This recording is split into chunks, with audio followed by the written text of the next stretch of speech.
시청자 여러분 안녕하십니까. 신의 한수의 박창훈입니다. 문재인 정권의 부동산 정책 정말 참담하기 그지 없습니다. 이러한 부동산 정책의 실패에 대해서 문재인 정권은 계속 내로남불 그리고 남탓만 하고 있는 상황입니다. 거기에 부동산 거래를 감독하는 신설 공공기관을 또 만든다고 합니다. 국가기관이 이렇게 많이 늘어나서야 되겠습니까?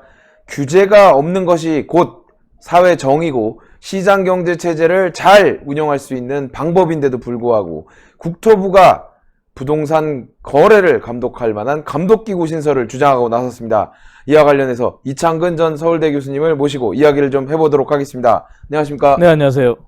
참 이러다가 전세거래 감독원, 월세거래 감독원, 네. 매매거래 감독원, 그리고 빌딩 거래 감독원, 네. 별의별 게 다 생길 것 같아요. 네, 맞습니다. 이미 문재인 정부는 네. 부동산 관련해서 사실 반시장적이라고 주장하는 상당한 조치들을 했습니다. 네. 가장 최근에 한 대표적인 게 전월세, 네. 거래 신고제.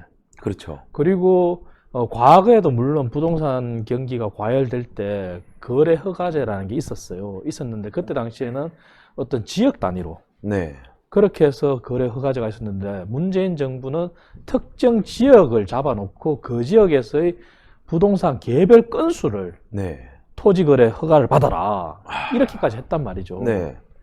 그런 상황에서 지금 문재인 정부가 부동산 정책이 실패됐다는 건 사실 시장에 여러 수치로 나오지 않습니까? 그렇죠. 무려 무려 한국감정원에서 조사한 그러한 가격을만 보더라도 네. 서울 지역에 신고가를 계속 경신하면서 59주 네. 연속 오르고 있단 말이죠. 그렇죠. 그리고 한국감정원하고 별도로 이제 KB 부동산 네. 센터 리브온이라고 해서 사이트만 우리 국민들 다 보실 수가 있습니다. 거기만 보더라도 네. 연일 문재인 정부의 부동산 대책이 시장과 잘못된 방향으로 가고 있다, 잘못됐다 해서 연일 신고가를 경신하고 있고 전세 네. 가격도 계속 오르고 있단 말이죠. 그렇죠. 그런데도 문재인 정부는 여전히 이러한 잘못을 인정하지 않고 네. 이번 주에 문재인 대통령이 본인 스스로 뭐라고 했습니까? 부동산 시장이 안정을 찾고 있다는 그러한 네. 근거 없는 자신감이라 그럴까? 근거 없는 그런 평가를 내렸단 말이죠. 그렇죠. 그런데 어쨌든 한국감정원의 수치는 상승했는 게 증명이 됐단 말이죠. 네. 그런데 난데없이 안정을 찾고 있다고 하면서 또 한편으로는 아까 말씀드린 것처럼 그러한 반시장적이라 할 수 있는 그러한 대책들을 쏟아내고 나서도 네. 이게 모자라다 해서 부동산 감독원을 만들겠다. 이게 말이 안 되는 거죠, 지금. 부동산 감독원. 진짜 이러다가는 모든 행동을 나라의 허가를 받아야 되는 것 같다. 이런 말씀을 드릴 수 있겠고. 네. 일단 문재인의 그 부동산 정책에 안정하다, 잘 되고 있다 이런 건 제가 생각할 때 그런 것 같습니다. 이 기득권 세력이 정말 자신들의 부를 축적하는 것에 최적화되어 있다. 네. 이렇게 평가해야 되지 않을까요? 그렇죠. 이미 수많은 사람들에 의해서 증명이 됐지 않습니까? 그렇죠. 그리고 이번에 청와대 인사에서도 봤다시피 네. 어쨌든 직보다는 집을 선택한 그런 사례도 봤고 네. 그리고 과거 청와대 대변인 했던 그분도 엄청난 시세 차익을 노렸고 네. 그래서 시세 차익을 얻었고 네. 그리고 장관에 낙마한 사람도 그렇고 네. 수많은 어떤 문재인 정부의 고위공직자 그것도 부처의 책임을 지는 그러한 수장뿐 아니라 네. 청와대에서 막대한 어떤 직무를 가지고 있고 책임을 가져야 되는 그러한 사람들마저도 네. 문재인 정부의 부동산 정책을 비웃듯이 네. 그러한 선택을 했고 그러한 결과를 보여줬단 말이죠. 네. 이러한 상황에서 도대체 문재인 정부의 문재인 대통령뿐만 아니라 다른 사람들은 도대체 인식의 끝이 어딘지 알 수가 없는 거죠. 그래서 이런 생각까지 들어요. 네. 부동산 감독원이라는 걸 발표하면서 요새 가장 드라이브를 거는 의원이 또 진성준 의원이에요. 그런데 진성준 의원은 뭐라고 했지 않습니까? 얼마 전 토론회에 나가서 마이크가 꺼진 줄 알고 네. 말을 했는 게 부동산 가격이 절대 안 잡힐 거다. 네. 그런 뉘앙스로 말을 했고 그렇게 실제 발언을 했는데 아니라고 했는데 그분이 도대체 또 어떤 이유로 부동산 감독원이라는 거를 드라이브를 거는지 의문을 제기할 수밖에 없는 거죠. 그렇죠. 그래서 지금 이런 상황이면요. 여권의 현실 인식이 현실과 너무나 다르단 말이죠. 네. 근데 한국감정원이라는 게 있고 KB부동산센터라는 게 있고, 근데 실제 국민들의 실생활에 네. 숫자에 더 영향을 미치고 가격을 더 현실적으로 반영하고 있는 거는 한국감정원보다는 KB부동산센터라고 할 수 있어요. 그렇죠. 근데 100번 양보해서 한국감정원이라고 하는 네. 그러한 국가기관조차도 네. 가격 상승이 이어지고 있다는 숫자를 보여주고 있는데, 네. KB부동산의 데이터는 그거보다 더해서 우리 국민들이 정말 피부로 느끼는 전세 대란. 이미 임대차 3법이 나오고 나서도 전세가 확 줄었다는 게 숫자로 나오지 않습니까? 그렇죠. 그리고 전세를 놨던 주인들이 다 반전세로 돌리고, 네. 이러한 KB의 시세가 오히려 국민 생활에 더 와닿는 숫자란 말이죠. 그렇죠. 이럴 바에는 문재인 정부의 현실 인식이 동떨어져 있고 자신들은 거기에 비껴나가 있는 듯한 태도로 막대한 수익을 노리고 했다면은 차라리 한국감정원의 네. 그러한 통계조사 기능을 네. 예산과 함께 아예 KB부동산 그 팀에 네. 넘기는 게 오히려 더 국민들한테 도움이 될지도 몰라요. 이게 보면 오히려. 노무현 예. 정부 때랑 똑같은 것 같아요. 네. 강남 아줌마 몇 명 데려다가 부동산 정책하면 집값 떨어진다. 이런 조롱까지 들었던 게 네, 노무현 정부 아니겠습니까? 맞습니다. 그래서 지금도 여전히 자신들이 맞다. 네. 그리고 부동산 시장이 안정돼 있다. 네. 그래서 근거 없는 자신감, 근거 없는 인식이라고 말씀드린 게 그거지 않습니까? 네. 한국감정원의 통계조차도 오르고 있는데, 네. 근데 우리 국민들의 피부에 더 와닿는 KB부동산 통계는 더 많은 가파른 상승세를 보이고 있고, 그래서 정부 기관의 역할을 아예 떼서 넘겨라 민간에. 네. 그런 말씀을 드리는 거고 제가. 그리고 더 심각한 것은요, 부동산 감독원이라는 거를 표면 좋게 내세운 거는 마치 주가 네. 조작을 연상하는 듯한 발언을 했어요, 정부에서. 뭐냐면은 시세 조작, 그 다음에 허위 매물, 네. 그 다음 가격 담합. 그거는 네. 주식시장에 비교한다면요, 주가 조작을 하기 위해서 허위 공매도라는 매물, 그 다음 그렇죠. 담합을 해서 갑자기 가격을 끌어올렸다가 개미 네. 투자자들이 붙으면 가격을 끌어내려버리고 이런 네. 담합 행위. 네. 그게 시세 조정이죠. 그렇죠. 그게 과연 부동산 시장도 그렇게 인식을 할 만큼 실시간으로 그렇게 이루어지냐 이거죠. 주식 시장은 아침 9시 장이 시작해서 3시 반까지 끝날 때까지 네. 초 단위로 매물이 쏟아져 나오고 매수자가 들어오고 이루어지는 거란 말이죠. 네. 그런데 부동산 시장이 과연 그렇게 주식 시장에서 사용하는 용어만큼 그렇게 실시간으로, 그렇게 1초 단위로, 1분 단위로 그렇게 거래가 되느냐 이거죠. 그렇다면 제가 드리고 싶은 말씀은, 그렇게 주식 시장의 마치 나쁜 행위들을 네. 부동산 시장에 적용해서 부동산을 관리 감독을 해서 완전히 감시하겠다, 그런 인식에서 발상을 할 게 아니라 정말 부동산에서도 투기 세력이란 잘못된 세력이 존재하고 그러한 네. 시장 경제 원리에 부합하지 않는 불공정 행위는 있을 수 있겠죠. 네. 그렇다면 그러한 거를 잡기 위해서 주식시장의 잘못된 행위를 그대로 국민들한테 인식을 하게끔 만들고 네. 그러한 명분으로 감독으로 만들겠다 할 게 아니라 네. 이미 정부가 내놓은 대책들도 많고 이미 하고 있는 정책들도 있어요. 네. 그리고 관련된 부처들도 있어요. 네. 대표적인 게 노무현 정부 때 말씀하셨지만 네. 노무현 정부 때 부동산 신고제, 실거래 신고제를 했단 말이에요. 그렇죠. 그리고 부동산 국토부 통계에 네. 어느 지역에 몇 평의 아파트, 심지어 아파트 이름까지 몇 단지, 몇 호까지 네. 실시간으로 지금도 볼 수 있단 말이에요. 네. 그 얼마의 가격이 됐고, 그리고 가격을 우리 인사청문회 때 늘 국민들 보시는 것처럼 가격을 일부러 실제 거래 가격은 5억인데 네. 4억으로 낮춰서 기재를 했다. 네. 그건 처벌을 받지 않습니까? 그렇죠. 그건 제도심이 있단 말이죠. 네. 그리고 또 국세청에도 국세청의 약간의 기능만 동원하면은 자금이 어디서 나왔는지, 네. 탈세를 해서 나온 자금인지, 네. 또 금융위에 그러한 기능을 도입한다면은 자금의 출처까지 다 볼 수 있는 권한이 있고 지금 그러한 장치가 돼 있단 말이죠. 실제로도 네. 이 자금에 대해서 어디서 자금을 이제 가지고 왔는지 이런 것들 소명하지 못하면 네. 실제로 이 계좌를 추적하거나 혹은 이제 자금 출처 추적을 위해서 여러 가지 수단을 쓸 수 있지 않습니까? 맞습니다. 그래서 그러한 기능들도 있고 그러한 제도를 다 마련해 놨단 말이죠. 네. 그러면은 그러한 기능들을 정부가 오히려 네. 정부 부처, 지금 말씀드린 것만 하더라도 통계를 만지는 한국감정원, 네. 그리고 국토부의 거래 신고제, 실거래가, 네네. 그다음 국세청, 금융위, 그다음 행정안전부의 주민등록 통계나 이런 거 실제 거주하느냐, 주소를 이전했느냐, 네. 이러한 것들만 유기적으로 뭉쳐도요. 네. 정부가 부동산 감독원이라고 하는 말도 안 되는 공공기관을 설립해서 네. 마치 주식시장의 그러한 불공정 행위가 실시간에 이루어지는 게 부동산 시장에도 동일하다고 해서 국민들을 설득하는 논리로 그렇게 오인을 시킬 게 아니라 그러나 부동산 시장의 불공정 행위는 기존에 있는 그러한 장치를 활용해서 아까 말씀드린 그러한 5개 부처 네. 그러니까 협업만 하더라도 네. 충분히 그럴 수 있고 잡을 수가 있어요. 그렇죠. 그래서 투기 세력을 뽑아낼 수 있단 말이죠. 네. 근데 정부가 그러한 현실 인식이 처음부터 잘못되다 보니 네. 대처 방안도 잘못되고 그러다 보니 있는 제도도 활용 안 하고 있는 건 있는 대로 놔두고 또다시 감독원이라는 거를 해서 오히려 시장 거래를 더 위축시키는 그러한 행위를 서슴지 않고 하겠다는 네. 그렇다면 시장 거래가 위축되면 결국은 또다시 임대차 3법에서 우리 전월세 사시는 임차인들이 손해를 보고 피해를 보듯이 네. 우리 선량한 거래를 하려는 그런 수많은 시장의 플레이어들이 네. 위축될 수밖에 없어요.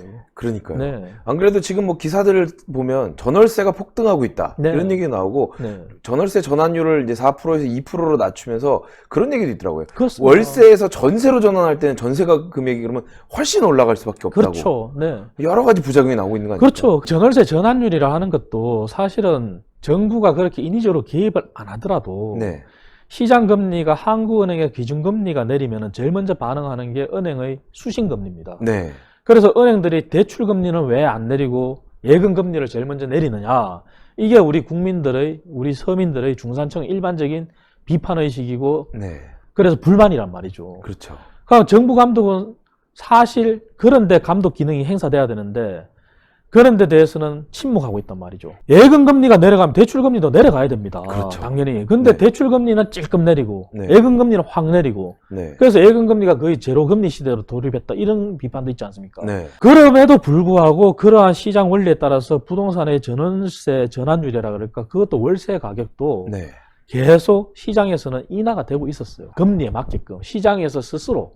그 왔다 갔다를 알아서 하는데 네. 그걸 왜 굳이 정하냐? 그러면 오히려 더 반발이 생기는 겁니다.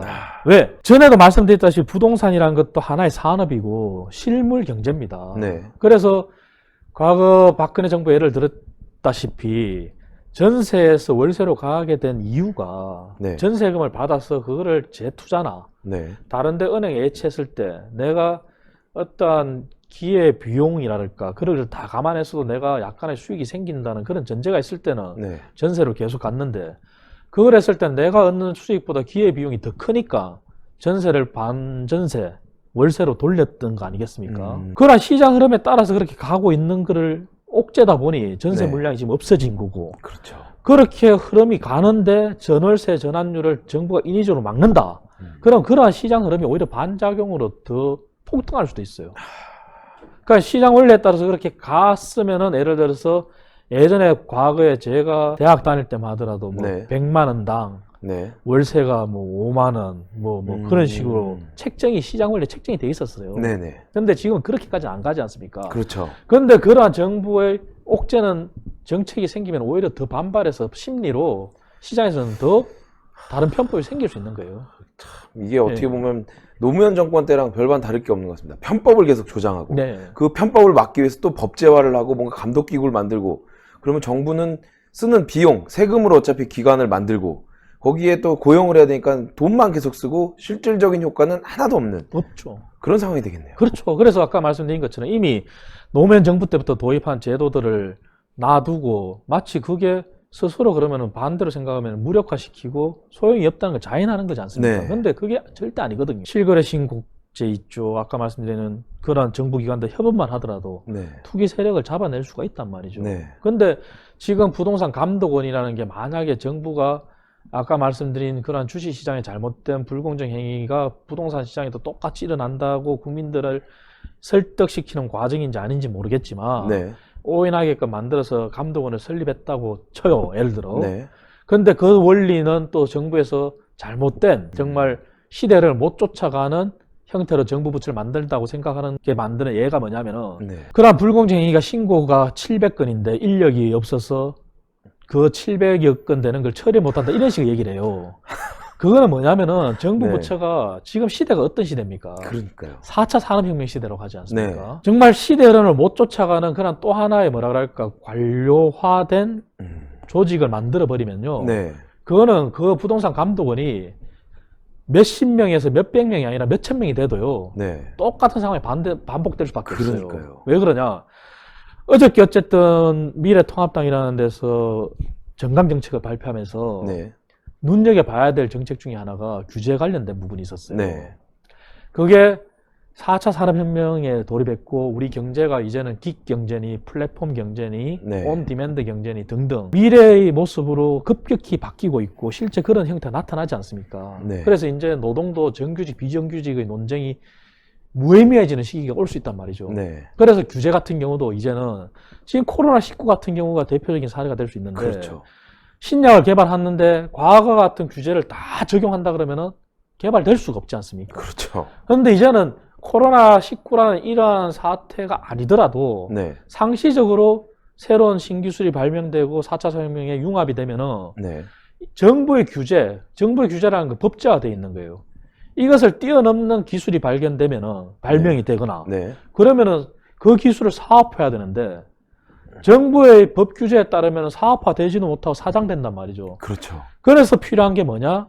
우선 시행 사후 규제다. 음. 그래서 오히려 이제는 기업과 산업이 스스로 그렇죠. 우리가 이런 걸 하는데 우리 스스로 요러요러한 거는 최소한 양심을 걸고 우리가 스스로 규제를 만들어서 우리가 지킬게 기업이 규제를 신고제로 오히려 하고 자발적으로 좋은 방법이네요. 그렇게 하자고 발표를 했단 말이죠. 네. 미래통합당에서. 네.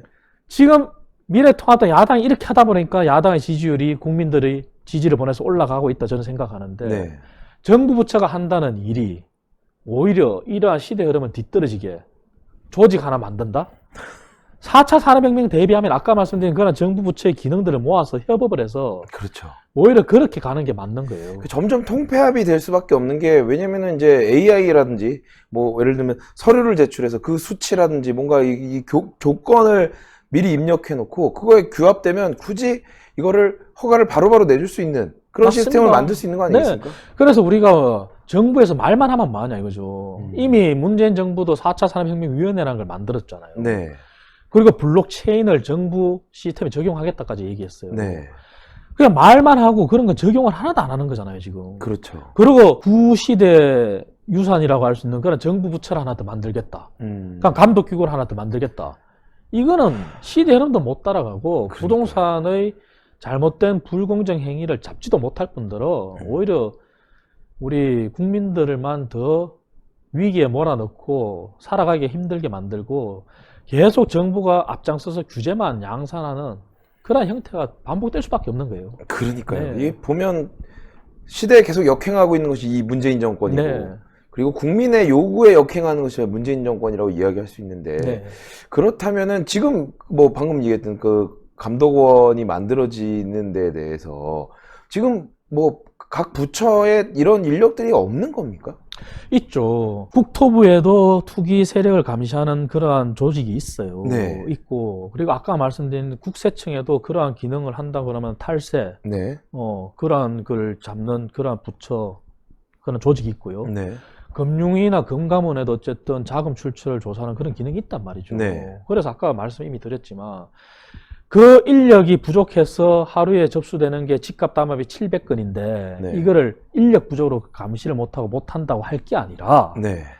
4차 산업혁명에 맞게 정부 네. 시스템을 바꾸고 그러한 기능들을 모아가지고 네. 서로 협업을 하고 융합을 한다면은 네. 감독원이라는 게 만들어질 이유가 없다는 걸 말씀드리는 거죠. 그리고 이미 실거래가 신고제 등 등등등 많은 그러한 장치들도 돼 있고 네. 그러면은 그러한 정부 부처의 모든 기능을 오히려 4차 산업혁명 시대에 맞게 조직을 바꿔가고 네. 공무원 조직도 미래 시대 흐름, 기술혁명에 맞게끔 네. 바꿔가서 어떻게 하면은 정부의 세금을 덜 쓰고도 효율적으로 할 거냐는 생각을 해야지 자꾸 옥상의 조직만 만든다고 해결될 게 아니라는 거죠. 그래서 그러한 조직들을 있는 거를 잘 활용하고 오히려 발전하는 기술을 네. 접목할 생각을 해야지 정말 미래 정부가 되는 거고, 우리가 흔히 말하는 전자정부가 되는 거고, 정부 4.0이니 정부 5.0이 되는 거고, 네. 그리고 블록체인 정부가 되고 하는 겁니다. 미래를 내다보지 못하고 과거에만 연연한 네. 이 정권 정말 빨리 끌어내려야 될 것 같다는 생각이 들어요. 그렇습니다. 그래서 지금 부동산 사례만 보더라도 지금 네. 엄청나게 우리 국민들이 피해를 보고 있는데, 네. 한 가지만 오늘 더 말씀드리면은, 네. 우리 이미 노조에 대한 잘못된 행태는 모든 국민이 다 알고 있지 않습니까? 그렇죠. 아까 4차 산업혁명의 경제 모습이 바뀌면은 이제 정규직, 비정규직의 행태는 새로이 접근해야 될 상황이 와요. 그렇죠. 그러면 이제는 노조가 중요한 게 아니라 노동자들 하나하나의 이익과 권리, 자유와 창의가 중요한 시기가 온 거란 말이죠. 네. 그럼 정부의 노동정책도 거기에 맞게끔 빨리 선제적으로 바뀌어야 돼요. 네. 그래가지고 우리 개인의 삶도 행복해지고 가정도 행복해지지 않겠습니까? 그런데 그렇죠. 문재인 정부는 아직까지도 노동정책이 어디에 머물러 있습니까? 노조에 머물러 있고, 그렇죠. 그것도 민주노총에 머물러 있지 않습니까? 네. 그래서 이러한 모든 것들이 하루빨리 바뀌어야지만 국민 경제가 아무리 전 세계가 코로나19로 인해서 위기를 맞더라도 네. 다시 반등하고 그러한 성장의 과실들도 국민들에게 실제 체험할 수 있는 그러한 환경이 오는 겁니다. 네. 오늘 말씀 감사합니다. 네, 감사합니다. 사공이 많으면 배가 산으로 간다고 했습니다. 이 정부 사공이 많다 못해 사공이 놀고 있는 상황인 것 같습니다. 가뜩이나 많은 규제, 가뜩이나 많은 공무원인데 또 공공기관을 만든다니요. 청년 취업을 위한 겁니까? 아니면 본인들 열성적인 지지층들을 공공기관에 입사시키기 위한 것입니까? 정말 국민이 원하고 그리고 세계적인 흐름에 맞는 정책과 법제를 요구합니다. 대한민국이 이렇게 무너져선 안 되기 때문입니다. 대한민국을 살리기 위해서 제발 좀 민주당 그리고 문재인 정권 정신 좀 차렸으면 좋겠고, 미래통합당도 강하게 좀 이야기할 때는 이야기했으면 좋겠습니다. 항상 뒤에만 숨어서 거대 여당 때문에 못한다 이런 얘기가 아니라 우리는 이렇게 할 것입니다. 강하게 한 번쯤은 이야기해주는 미래통합당이 되기를 바랍니다. 신의 한 수는 대한민국의 국민들이 행복할 때까지 다양한 의견 많이 내놓겠습니다. 실질적인 대안을 내놓기 위해서 여러분들의 많은 응원이 필요합니다. 시청해주신 여러분 감사합니다. 네, 감사합니다. 네, 탈모 증상, 나이가 많고 유독 남자분들에게만 일어날까요? 아니요, 전혀 그렇지 않습니다. 이제는 나이와 성별에 상관없이 발생하는 것이 탈모인데요. 다양한 모발 고민이 발생하는 요즘 해결하는 방법은 올바른 두피 케어가 답입니다. 머리 감으실 때, 말리실 때 머리카락이 우수수 떨어지신다고요? 아니면 지하철에서 머리가 비어있는 곳이 신경이 쓰여서 자리에 앉질 못하신다고요? 언제까지 빠지고 있는 머리카락 보고만 있으실 건가요? 그래서 저희 신의 한 수에서 준비했습니다. 제가 여러분께 소개할 제품은 평강의 오랜 노하우를 담은 성분들로 탄생한 구전 탈모 완화 샴푸입니다. 일단 샴푸 보시면은 일단 이 고급스러운 패키지에 저는 한번 반했습니다. 시크한 블랙, 이 깔끔한 느낌이 주는 패키지가 구전만의 특색인 것 같아요. 제가 샴푸를 사용한 지 딱 2주가 됐는데요. 제가 웬만한 탈모 샴푸는 많이 사용을 해봤고, 이 제품은 평소보다 머리카락이 덜 빠지고 무엇보다 두피가 간지럽지 않아서 굉장히 좋았는데요. 두피가 간지럽지 않고 하루 종일 오래 두피가 건강한 느낌이 들었습니다. 제가 이렇게까지 칭찬하는 이유는 바로 성분 때문입니다. 어떤 성분이 들어있는지 궁금하실 텐데요. 여러분 탈모 완화에 좋다고 하면 가장 많이 들어보셨을 게 뭘까요? 바로 비오틴입니다. 탈모를 검색하면 비오틴이 가장 많이 나올 만큼 탈모 완화에 굉장히 좋은 성분인데요. 이러한 완화에 좋은 성분, 힘있는 모발을 만들기 위해서 어떻게 해야 될까요? 그건 바로 두피가 건강해질 수 있게 그러한 토양을 만들어주는 거겠죠.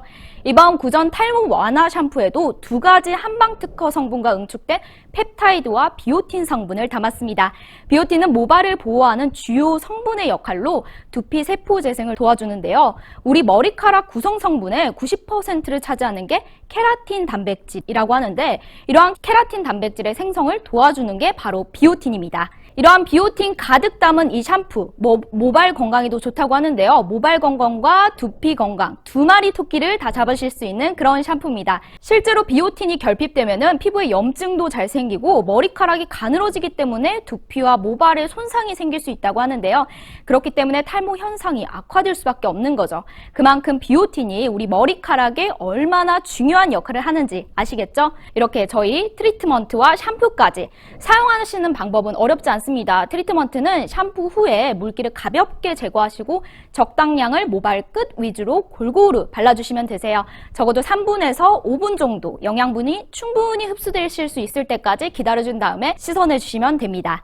구전 탈모 증상 완화 샴푸는 저희 식약처의 기능성 인증을 완료한 제품입니다. 믿고 구매하셔도 좋습니다. 저희 신의 한 수에서 드리는 단독 특가입니다. 샴푸 2개, 저희 트리트먼트 1개를 더해서 총 3개를 2+1 구성으로 69,900원에 드립니다. 정가 135,000원짜리인데 거의 반 가격인 48% 할인된 가격 69,900원에 드리는데요. 저희 신의 한 수에서만 진행되는 단독 특가라는 점, 저희가 준비한 수량이 넉넉할지 모르겠습니다. 준비한 수량이 단 판매가 되기 전에 꼭 주문 눌러주세요. 그러니 이번 좋은 기회 놓치지 마시고 010-9976-4169로 문자로 주문 넣어주세요.